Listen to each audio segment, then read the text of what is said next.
Buonasera, welcome back to our course of Italian for Beginners. This is lesson 22, lezione 22.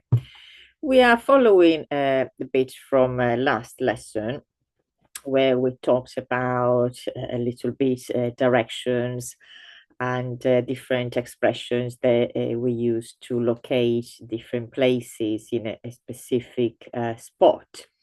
And also we saw the use of prepositions accompanied by the article.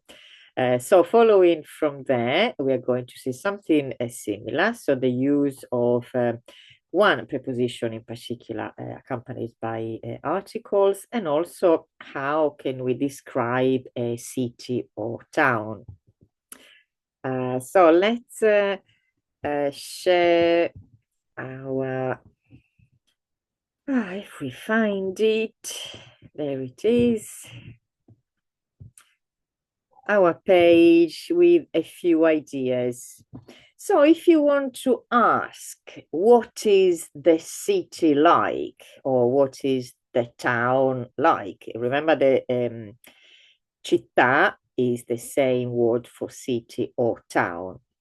Remember, città has an accent, so it does not change when it's plural. So, una città with an accent, due città, exactly the same, still with an accent. So, little thing to remember, words that end with an accent stay the same when they're plural. So, as we were saying, when you want to ask what is a city or town like, we can ask com'è la città, and literally how is the city. Remember, this is exactly the same question that you'd ask, for example, com'è il tempo, how is the weather, what's the weather like. So com'è la città? One of the things that the answers you can give, quite general, is ci sono molte cose da fare. There are many things to do. And that is a very important, useful, again, preposition in this expression. So if you're talking about things to do, things to buy, things to eat, things to anything, study and learn and etc., you need da, cose da fare. So you need preposition da. So ci sono molte cose da fare. There are many things to do. And then obviously you can list, for example, different places that you can, or somebody can visit. So how are we going to do that? If we are talking about something singular, we are going to use c'è. C'è, remember, means there is. Per esempio, c'è un museo. That is, if there is a little town. Or if we are talking about something plural, ci sono, there are. Ci sono musei, there are museums, plural. So obviously it depends which town or city you're describing. So ci sono, very, very useful, very important a thing to study, to learn, memorize. Remember that c'è and ci sono, you can use it for questions as well. Is there a museum? C'è un museo. Or are there museums? Ci sono musei. So they keep exactly the same word order for questions and for statements. Something useful as well when you are asking about information about a town or a city, you can ask where something is. Again, something singular, dov'è? Or something plural, dove sono? So where is the museum? Again, dov'è il museo? Or dove sono i musei? Remember this one? I wrote the complete words, dove è, separately, but normally, and especially when you're speaking, we would drop the e of dove and read dov'è, now talking about this, be careful between the difference, in fact, be careful too, the difference between the pronunciation of where and where is. If we only, I'll do it in here, we only have the word for where is dove. If we have where is dove. So one is dove, which goes down in intonation, whereas instead of dove, goes up. Remember, when you have any accented words, the accent is always at the end. It goes up, the intonation goes up. Dove, and this one instead is dove. So, for example, dove è il museo or dov'è il museo? I'm exaggerating a little bit. However, I hope you do hear the difference. As we were saying, dove sono is the plural, where, followed by whatever you're looking for. So now we have a few examples. If you have watched the previous video, we had a strange little town with a lot going on. So we can use some of those ideas. And I mentioned a museum, and here we have, for example, you can say,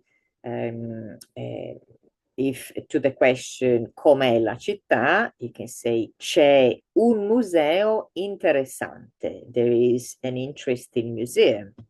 C'è una chiesa antica. There is an old church. C'è un mercato famoso. There is a famous market. This is also a very good opportunity to revise and practice the agreement between nouns and adjectives. Here we have masculine noun and these adjectives and adjective ending in e, which we can use for both masculine and feminine. Little revision.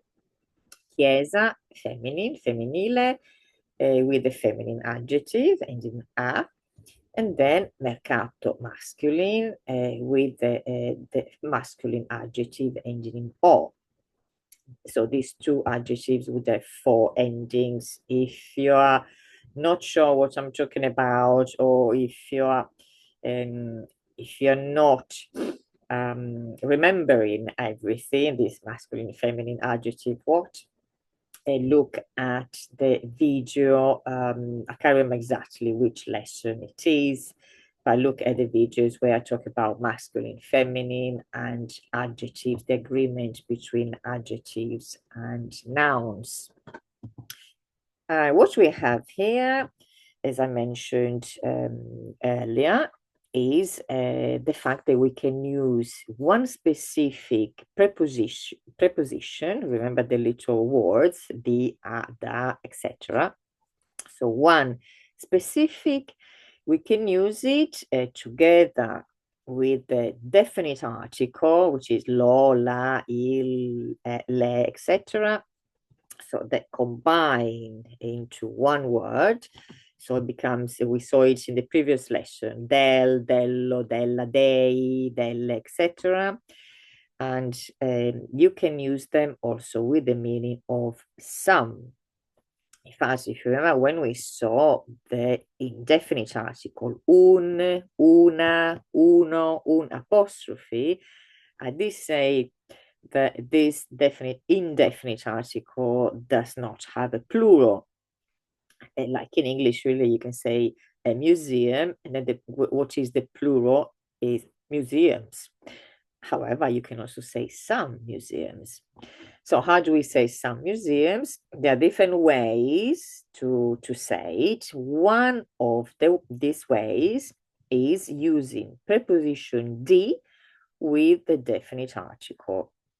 And by the way, I have separately and not in this playlist of Italian for beginners, but it's still in the same channel, but I do have a video that talks about how to translate some in Italian. So this is one way. So here, if you want to say c'è un museo interessante o ci sono dei musei interessanti. There are some interesting museums. O you can say c'è una chiesa antica o plurale ci sono delle chiese antiche. So there is one old church or there are some old churches. C'è un mercato famoso o ci sono dei mercati famosi. So here, obviously, we are talking about something plural. So we're going to use the preposition di plus the plural articles, which is which are gli, and le for the masculine and the feminine. Here, just some ideas. As I said, this would be a very good opportunity to get to know different places that you can find in a city or town or village, wherever you're visiting. And then you can also learn a few more adjectives. So feel free, obviously, to look dictionary, paper dictionary or online. How do I describe this particular monument or this particular place that people visit? And then you can find how to say the word in Italian. You can look, okay, this is an adjective ending in e. I can use it for both masculine and feminine. Or this an adjective that ends in its default form, ending o. So it can have 4 endings, singular, plural, masculine, feminine. So here are some places, and some we have seen also in the previous lesson. Una piazza, which is a square. Un albergo, a hotel. Un edificio is a building. Una torre, a tower. Un teatro, a theater. Un cinema, quite obvious. Un negozio, a shop. Un castello, a castle. Un parco, a park. Un ristorante, a restaurant. And by the way, ristorante, no other pronunciation of this word. Ristorante. And then here I've written a few only ideas for adjectives. As I said, it's a good idea to go and find them. And also, when you're learning adjectives, it is also a good idea to find the opposite of the adjective you learn, so you can learn them in pair.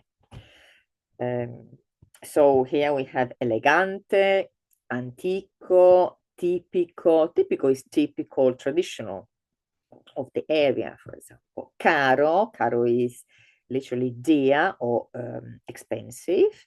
Moderno is modern, obviously. So these are, as I said, just some ideas when you are describing a city or a town to somebody.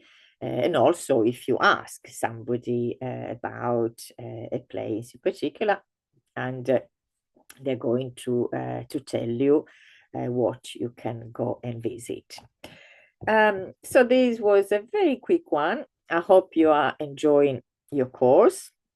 Please let me know where you got to and if you're finding it useful. And if you have questions, please do write them in the comments and I will reply personally if it's an easy answer, or otherwise I'm going to add more videos. If you want more examples or if there is something that really you didn't understand, is still not clear, I can add something to the lessons. And also feel free to suggest topics. Obviously, this course for beginners, so I need to start from the very, very basics and build from there. So suggestions obviously are very welcome, but they will be covered whenever it makes sense, whenever we get to the specific level. So let me know how you're getting on, and I'm very curious to know where you're studying from as well, which country and why you're studying. why have you decided to learn Italian, or if you decide, if you chose, or if you had to study Italian. Right, I will leave you now. This, as I said, is lesson 22, lezione 22, e ci vediamo alla prossima lezione, lezione 23. Ciao, arrivederci.